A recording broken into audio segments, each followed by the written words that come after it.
Za Željezničar nakon ovog starta nad Zajmovićem.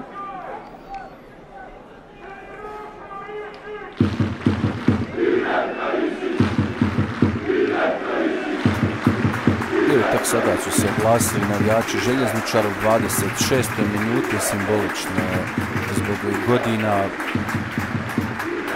koliko je imao Irem Karišik, njihov drug i kolega sa tribine.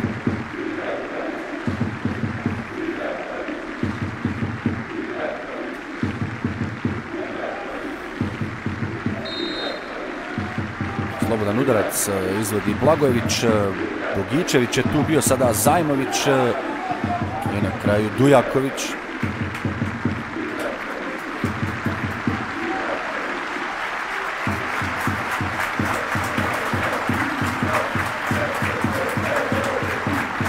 Posljednji pozdrav za Karišika bakljadom s južne tribine.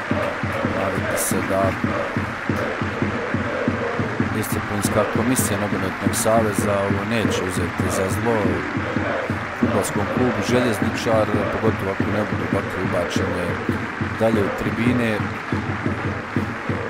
jer Željezničar je nakon posljednje sjednice Disciplinske komisije prošao i najteže sa kaznom od 8.000 konvertibilnih maraka zbog